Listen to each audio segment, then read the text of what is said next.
Like, I just hear the goddamn crickets. You go on Truuf block, his block is popping. Do you hear me? We almost got on a head-on collision. Right. Literally. Right. Seriously. Like, dude, he all the way in the turning lane. We thinking that he turning. He just start coming straight to where we at and looking at us crazy. I'm not playing with y'all young boys. Go ahead. He could have ran into the car and everything. I'd have been cool with that. Yeah. That's fine. I'm not even arguing with him. If they would have hit the Tesla, we would have all been laid out in the street. I understand how that goes. Man, listen. Let me tell you something. They would have had to call the ambulance because I wasn't moving. I wasn't moving either. You know, I can't move as I would have cut the heat on because we would have been out there for a long time. And in the hood? No. Yeah, I can't move. You know, I can't do too much. All that lifting and stretching, I would have been just... Well, how did you lift them goddamn panties on your head is what I'm asking. Listen.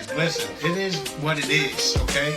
And eventually, when we get a new barber, because we're in the search for a new barber, we'll have a haircut. This is what I'm saying. And this is what I got to go through. It's Beauty and the Beast. I told you, they come at us. They're going to keep the pretty one. So I'm out of here.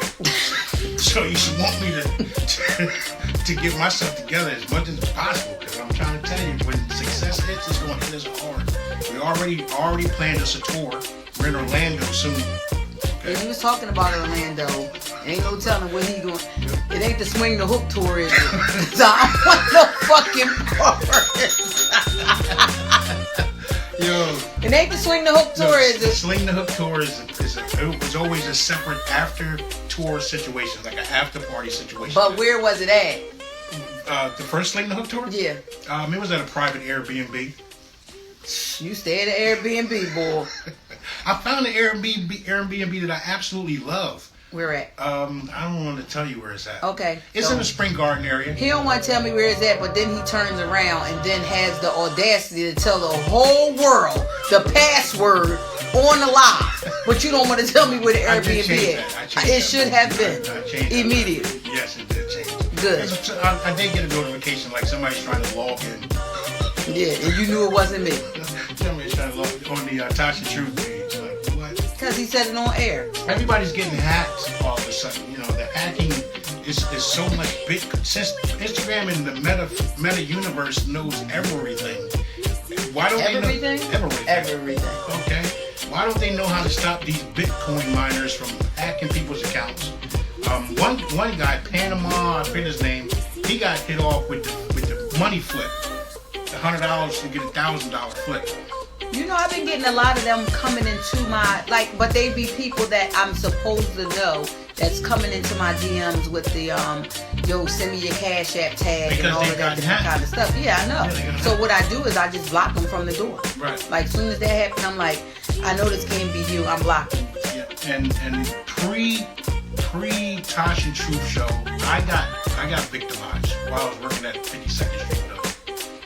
Send me $50, I'm gonna turn it into $750. I had to go get a gift card. Give the guy the number. You did all of that? I did it. I absolutely did. I'm not. No, you're not from down the bottom. I did it. I don't know why I was vulnerable that day, but I was like, he said I could just give him $50 and I could flip it. I got a couple extra $100 to play with. Sent him the first $50 card. He said, wait 10 minutes. Call him back. He said, the card didn't work. You sent me the wrong numbers. Get another one. Oh, yeah. I said, it didn't work. Hold on, I went to go, I got another one. And then I went and checked the other card. But I'd already gave him 2 cards now. That's 100. And then all of a sudden, there's no contact. No contact. Listen, my grandfather told me when I was younger. He said, if you ever let one of the ones that do the 3-card Molly, if you ever let the ones that play with the remember they used to have the nuts and the little, he said, if you ever come home and tell me that they got you, I'ma tear your ass up. Tear your ass up. Is it trying? Yeah, it's trying. Keep it going. Keep it going. But we all become people when they send these scams out. They touch into a part of your psyche, the psyche that says if you're a gambler, if you have a gambling fever, you're somebody who goes to the casinos, you could be victimized by these people. No. If you're short on rent, if you have a struggle that you're going through, you can fall. They have to get you at your most vulnerable moment. Right. So because you have to be very vulnerable. Like I watched a girl one time get taken. I'm talking about they took the sneakers and stuff that she bought. They took the earrings that she had on, her chains, her coat, and everything. And she still was trying to get the money back. And I'm looking like you still just didn't learn. Now because they teach, it's a scam. Who is standing really outside doing that and you thinking that's legal and you about to tear the whole... Yeah. Of course they're going to let you win once or twice, but then when that real money come out, you losing everything. Because it's the racket, the same guys are running the same racket down on 10th, between 10th and 12th and Market Street. They get people every day, all day. Yeah, they've been down there. I call them the Center City Hustlers. All the guys that sell oils and all that stuff down there. And they've been getting people for years. And I watched them. You know, there's no way in hell you think you're gonna win 10 grand in front of the Rite Aid. Okay. I watched them take dude a whole pocket. He walked away crying. I said, I'm surprised he ain't pull out a gun and shoot. Right. And it's really, I mean, what are you gonna do? You fight the whole crew of them and try to... Because it's some of them that's across the street. It's some of them that be standing right next to you. You thinking that they not with them. You go ahead and try it, and then that's the thing. Right. But I don't understand how you got Mr. Cool Man. You got. Lesson learned. No, never. If it happens a second time, then you're just a goddamn fool. All right? One time you can get it. Second time, no. 2 times, shame on you, right? Yeah. Is that what they said? Yeah, shame on you. So when we talked earlier, you said that you wanted to talk about guys that get into the industry. And... I was watching, I'm always watching. I have to feed this brain, okay? I said I was a genius. Look what he put on top of his head. He put panties on his goddamn head, but he got to feed his brain. I got to keep my brain warm, and that's why I have to always have something on there. So, these guys, R. Kelly, there's Weinstein, there's a guy that ran CBS Studios. There's a bunch of guys who have lost their entire fortunes over poussoir, okay? They just gave up life because they felt at certain points they had to take it. When in reality, you could have got the same service for $40, okay, and kept the $270 million in the bank. No, well, I mean, when you have that type of money the way that they have it, at one point they probably got too arrogant with it. Now, in the beginning, they probably, did pay, to play, and then they got to the point where it was just like they wasn't paying anymore, or because I'm who I am, I'ma just do what I want to do, and that just is what it is. Well, the one guy, Les Moonves from CBS, he was the chairman. He actually had one young lady who was on payroll, and her only job was to come in the office and blow her. Okay? That was it. She was getting paid however many thousands of dollars a year. She wasn't a clerical assistant. She was a balls assistant. Okay? She gave out dictations. Yeah, she did. Literally. So, at a certain point, I think it's more than just the act. It's the domination, just the power trip that they're on.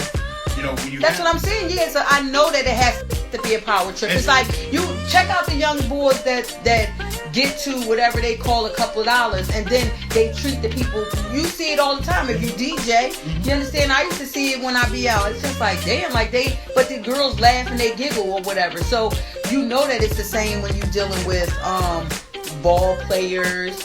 Politicians and different things like that. So my whole attitude changed when I got more than $146 in my pocket. You can't tell me shit. Because you won't have 106 left after you get a $40 Right.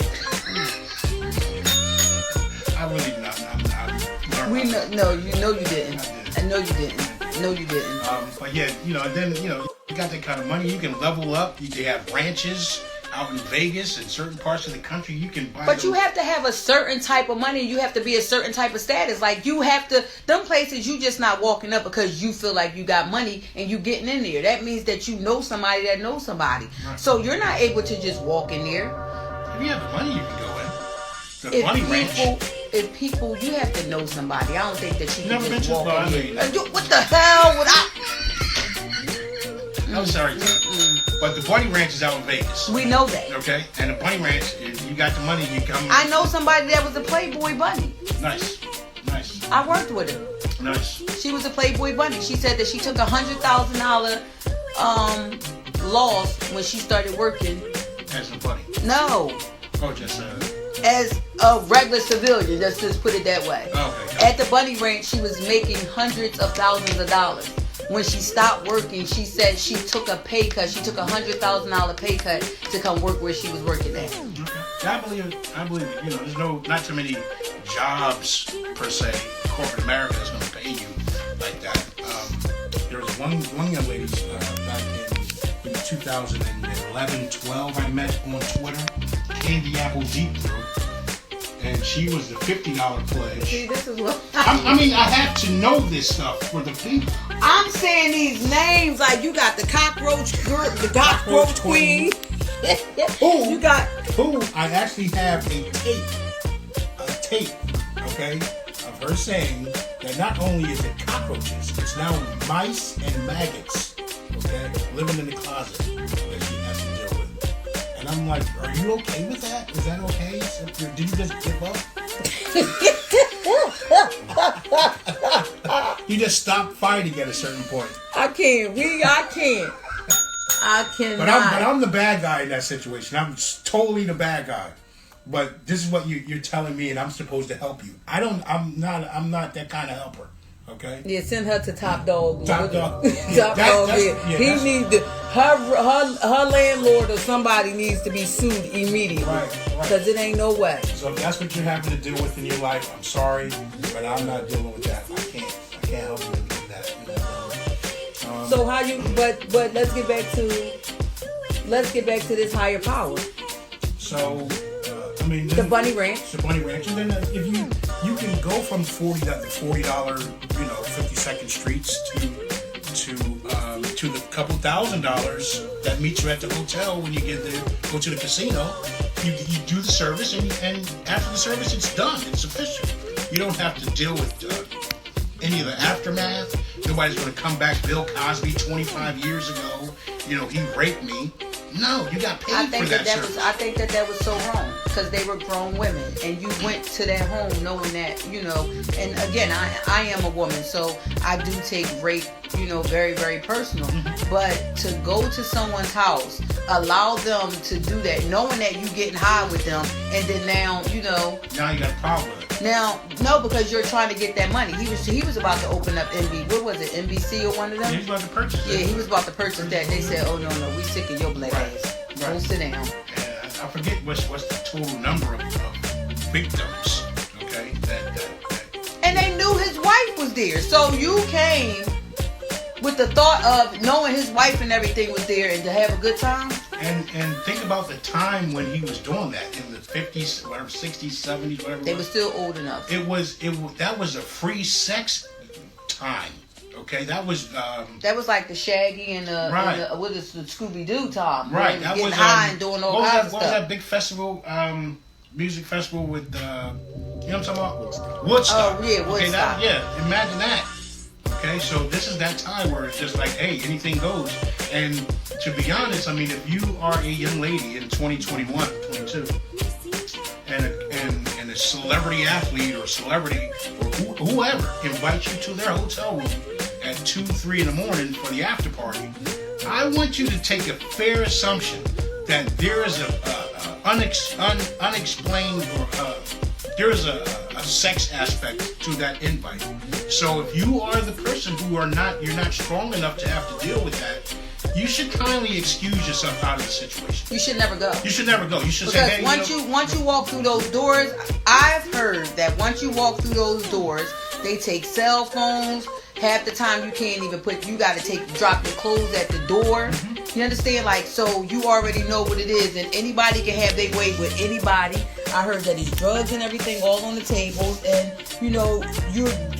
that's why they so lost out there. Right. I always say that certain states is just like a sin city to me. Like like Vegas is like a sin city to me. Right. And Vegas is one of those places where anything that happens in Vegas. I I mean, it doesn't stay in Vegas because everybody know what goes on. That's just like everything where everybody say, oh, what happens in Cancun stays in Cancun. What happens here stays here. And they can't wait. They already put